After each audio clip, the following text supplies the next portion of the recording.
Hi everyone, Rabbi Rosen here, hoping all is well with you, hoping that you've coped well with the heat and that we'll have a positive change of weather in the next few days. Oftentimes we see a certain pattern in both the Jewish and the American experience that is worth noting. There is a certain sadness that we feel that we have no choice but to embrace, and at the same time we look on the horizon and we see a note of redemptive hope. In the Jewish world, it is Tisha B'Av this weekend. It is a time, as we've noted before, that is filled with sadness. We recall the destruction of both the first and second temples in Jerusalem. We remember the loss of Israel's sovereignty and the loss of so many lives. But at the same time, we realize, especially as the day goes on, that our loss is also countered by the reality of a new growth in the land of Israel, by a state of Israel, by a Jerusalem that has been rebuilt and is now a source of joy throughout the Jewish world and beyond.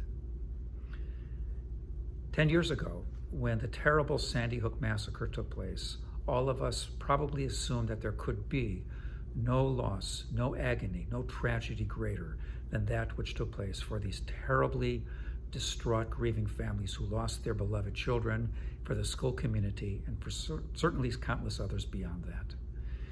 But we were wrong. There was an additional layer of pain, many layers of pain.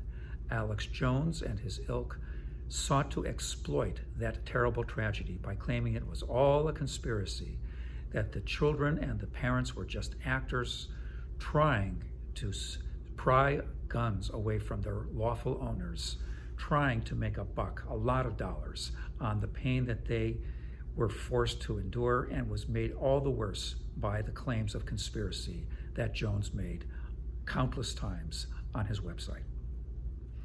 But at least in a moment of hope, a moment of addressing that horrible loss, a moment of redemption, the court has ruled that Alex Jones was liable for pain and agony, liable for the lies that he spread.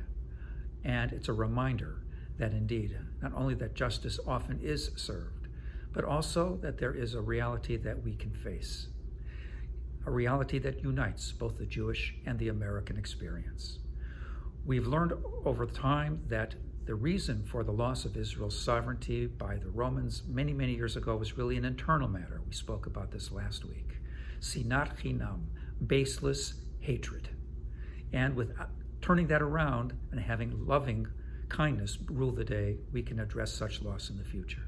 But sinat chinam can also mean a hatred that is without cost. The assumption that one can pile accusation upon accusation, as Alex Jones did, and pay no cost for it whatsoever. But the court ruled otherwise, and now that hatred has its own cost.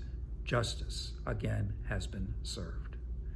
As we go forward in life, one of the most significant lessons from both of these tragedies is, once again, words matter. Honesty, integrity matter. The dignity of each other human beings worthy of embrace matters all the time.